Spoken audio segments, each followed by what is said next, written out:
Cassyette is a UK rock artist with something a little bit special about them. I've known about them for a few years now, having first seen them back in 2021 at the Download Pilot Festival, and was very impressed with them then and enjoyed their music. This gig that I happened to go to was part of a 3-night headliner at the Courtyard Theatre in London. And apparently, according to her, during the set, this was where she played her first ever headline gig in London a few years ago. So it was a special way to return in these kind of intimate shows, in these 80 to 100 person max capacity for 3 nights in a row, playing a selection varied in each night of her songs in her back catalogue.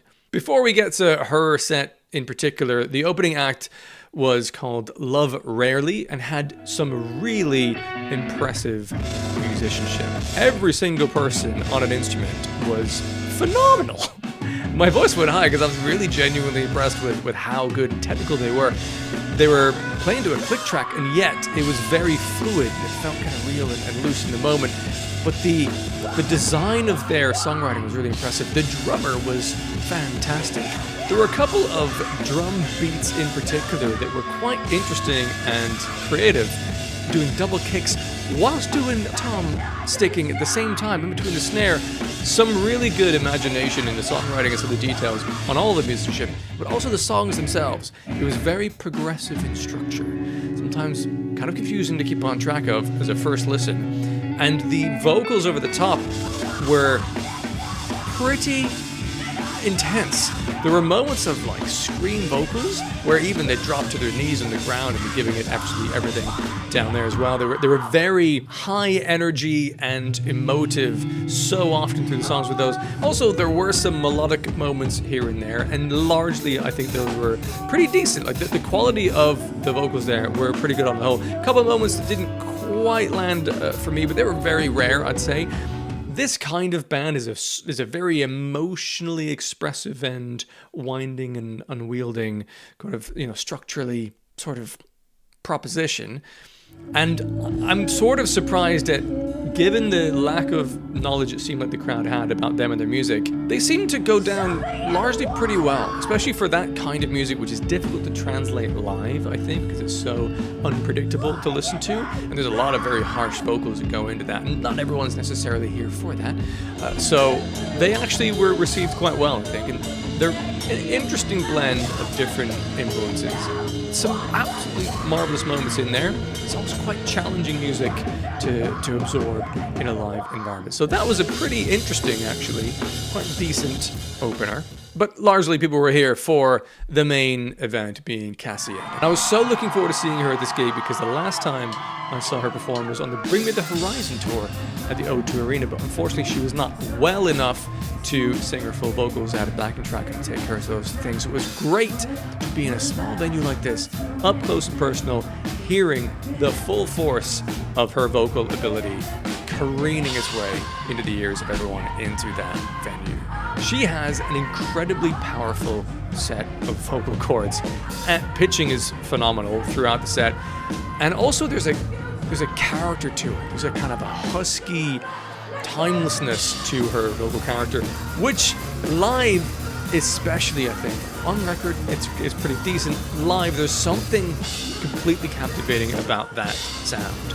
She's clearly played hundreds of gigs at this point. Comes across incredibly confident and experienced, happy and confident enough to be looking directly into the eyes of the fans in the front row, as well as conducting her efforts to the entire room and making everyone feel like they're as close-knit as the people up front. That's quite a skill to do. Plenty of moments where she will allow the crowd to sing back, but only really in the sort of call and answer moments. It wasn't, here, you sing this bit because I can't, or, I know that you want to sing this bit. It was more, it felt like we were all creating the music together, which was that's a very fine line that was done well. So there's a lot of group vocal, gang vocal moments that the crowd would be singing back. So that was pretty cool. Very disarming individual. Puts on a very professional performance during all the songs, delivers them like a seasoned veteran of the stage. But then in between is incredibly personable and funny. And at one moment, it was so hot inside that small room with all those bodies there that every person in the room, including us, not just Cassyette, was like sweating because of the heat of the place. And she asked, has anyone got a hair bobble so I can tie my hair back because it's getting all over the place? So some fan just throws it on stage, she puts it, and for the rest of the set, she had a hair bobble in her hair. Very down-to-earth, grounded sort of thing to be doing. Very honest and transparent about the inner workings of her thoughts as she goes, through the set, through the gig. She really has this effortless ability to bond with everyone in the room, like we're all in the front room together just hanging out and chatting. And that's a gift, because people are already there because they like the music, they're connected on that level. But to feel somehow personally on the same level in a sort of conversational manner is not easy necessarily for people who are on a stage in the spotlight, feeling like they need to perform at their highest. To be that relaxed, to allow for a bit of that vulnerability is really impressive and made for a wonderful experience for everyone who was there. And there was a song as well later on in the set where she jumped off the stage and went all the way to the back of the room to give anyone who couldn't get to the front, for example, that up-close and personal experience that no one person, even Cassyette, is above everyone else in this room. It was a really cool moment. It went down incredibly well. And at the end of the gig, as I was walking out, there were a couple of people showing each other the videos they got of her so close to them at the back of the room with a couple of them had tears in their eyes because of how massively impactful that experience was for them. Now, having listened to her most recent album called This World Fucking Sucks, great name for an album, I thought it was decent overall my first listen. I only listened to it one time. Thought it was pretty good. It had a couple of very catchy choruses, which I'm delighted that she did play those live, like Say My Name and Friends in Low Places. But also there are other songs that she performed that I wasn't familiar with that translate so well live. There's something special about her live performances that I think is in her true final form, as it were. And it made for a really fantastic set, which also included some older songs that I was aware of, like Dear Goth, which always goes on because it's a fan favorite. It's a great song. And Prison Purse, another big hitter that was the first one of the encores, I think. Great bit of range, especially in the vocal deliveries. There's some huge choruses with big belting moments, but also some kind of lower, more emotionally vulnerable moments that were delivered as expertly and interestingly throughout. So the whole set had some peaks and troughs, which I think you need, especially in a sweaty, intense room like that, for little breathers here and there, but also jumped around like crazy through a few songs. Threw in a song I think that wasn't supposed to be on the set list. So I think it was called Boom. Okay, we'll have to do it about Boom instead. Let's do Boom. Tyler said we'll do Boom instead. Which was the most lively song of the evening, as far as I could tell. And that is something that, again, someone who's a seasoned pro is able to do quite casually within a set, changing the set list on the fly as they went. I'm genuinely surprised that at this stage, with the level of talent and experience that she has, that they're relatively unknown still in the larger music scene. I don't think that's going to be the case for too much longer, honestly. I think there's going to be some moment in the next year or two, maybe with the next record or selection of singles, where she's going to break through into a whole nother era.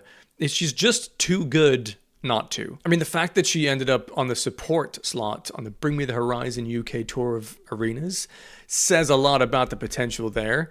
Unfortunately, her not being well enough at that time and having to cancel on one of the gigs in London, for example, has maybe been a little bit of a bump along the road for that, but it's a matter of time for this person to be on everyone's radar, I think. They have something quite unique and special about them, and the talent is there to back it up. The experience is clearly there.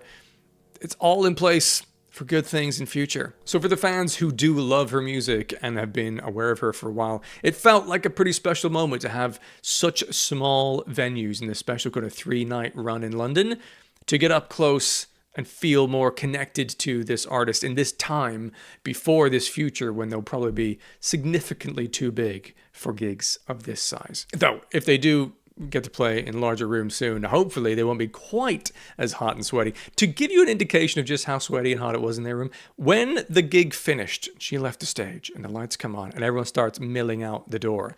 On the ground was a pair of tights that someone had clearly decided, I'm too warm, I'm just going to take these off and leave them here on the ground. Like, these things are dead to me now. That's a hot room. Okay. And it's November, and there was no cloakroom in this venue, so I was there holding my hoodie and my heaviest winter jacket and trying to get footage at the same time. But it was totally worth it to enjoy that performance from Cassyette, despite the absolute sweaty madness that was that room on that night here in November in London. Now, hopefully you enjoyed that. Do make sure you subscribe to the channel if you want to see more live reviews like this. I've got a couple of interesting concerts coming up that I'm really excited to go check out. So hopefully see you there for another video very soon.